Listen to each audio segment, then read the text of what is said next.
जय श्री राम मित्रों। प्रिय मित्रों, आज हम बात करेंगे तनुभाव। प्रथम लग्न में ग्रह हो तो कौन से ग्रह पे कौन सा, लग्न में कोई भी ग्रह हो तो उसका क्या प्रभाव पड़ता है। ये प्रथम भाव में, जैसे कि इस भाव में इसके बाद के ये दूसरा भाव है। भाव प्रथम है लेकिन ये राशि जो है दूसरी राशि है, वृष राशि है। तो इसी तरह से सभी भावों में क्या प्रभाव पड़ता है उसका ये लग्न का भी हम विचार करने जा रहे हैं। मित्रों, यदि आपने मेरे चैनल को सब्सक्राइब नहीं किया है तो कृपया सब्सक्राइब कर लीजिए। और जन्म कुंडली निर्माण से संबंध में यदि कोई जानकारी चाहिए, जन्म कुंडली निर्माण करवाना हो तो कृपया इस दिए गए नंबर पर आप बात कर सकते हैं। दोस्तों, लग्नेश यदि पाप युक्त होकर 8वें 12वें और 12वें भाव में बैठ जाए तो शरीर का रोगी होता है वह जातक।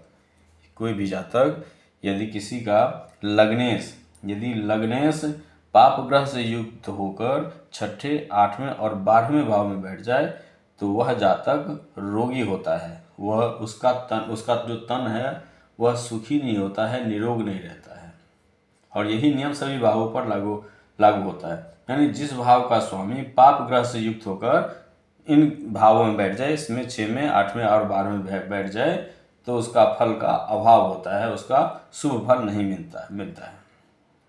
दूसरा, यदि लग्नेश चंद्रमा से युक्त होकर, पाप ग्रह से और चंद्रमा से युक्त होकर लग्न में हो तो बालक अत्यंत रोगी होता है वह।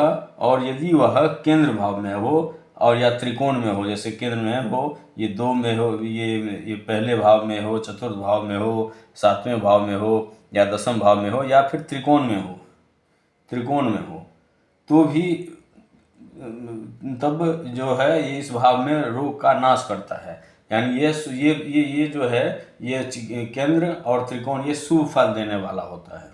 लग्नेश या गुरु या शुक्र केंद्र में हो तो जातक धनी होता है, दीर्घायु होता है और राजा का प्रिय होता है। राजवंश तो रहा नहीं, राजशाही तो रही नहीं, लेकिन सरकार से उसको कृपा प्राप्त होती है या सरकार में ऊंचे पद पर होता है। किसी न किसी तरह वो राजकाज में, सरकारी काम में इन्वॉल्व रहता है और सरकार में उसकी बड़ी तरक्की होती है। ऐसा योग बनता है यदि गुरु शुक्र केंद्र में हो।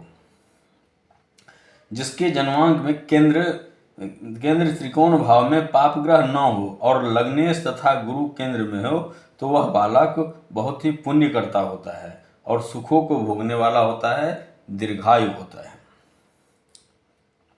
दोस्तों, लग्नेश चर राशि में हो, लग्नेश जो है लग्न के जो स्वामी हो वो चर राशि में हो, शुभ ग्रह से दृष्ट हो तो बालक यशस्वी होता है, धनी होता है और बलवान होता है, परिश्रमी होता है, उसकी याददाश्त बहुत अच्छी होती है।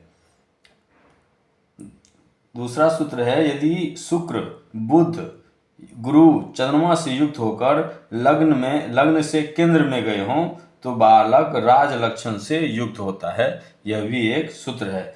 यदि शुक्र बुध गुरु या चंद्रमा ये जो शुभ ग्रह हैं, दोस्तों हम सब जानते हैं कि हम जो नवग्रह में 9 जो ग्रह हैं उनमें से कुछ ग्रह तो अशुभ हैं, पाप ग्रह हैं, जैसे राहु केतु शनि और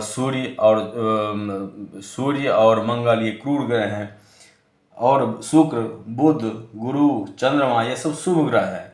तो ये यहाँ पे यही योग बन रहा है कि शुक्र बुध गुरु और चंद्रमा शुभ होकर यदि केंद्र या लग्न में हो, इस केंद्र भाव में हो या लग्न में हो तो बालक जो है राज लक्षण से युक्त होता है। यानी कि वो सरकार में मंत्री, प्रधानमंत्री, मुख्यमंत्री, बहुत बड़ा नेता और सरकार में ऊंचे पद को प्राप्त करता है। लग्न में राहु हो, यहाँ पे लग्न में राहु हो, उसे चंद्रमा देखता हो तो लग्न के नवमास में शनि गुरु हो तो यह यमल बालक होता है। मित्रों, इस वीडियो में इतना ही। यदि यह वीडियो अच्छा लगा हो तो कृपया लाइक कीजिएगा। यदि कोई प्रश्न हो तो कृपया कमेंट बॉक्स में आप कमेंट कीजिएगा। और मेरे चैनल को यदि आपने सब्सक्राइब नहीं किया है तो कृपया सब्सक्राइब कर लीजिए। या जन्म कुंडली बनवाना हो, या जन्म कुंडली मिलान हो, या जन्म कुंडली ज्योतिष से संबंधित किसी भी प्रकार का कार्य हो तो आप दिए गए फ़ोन नंबर पर आप संपर्क करें हमसे। धन्यवाद।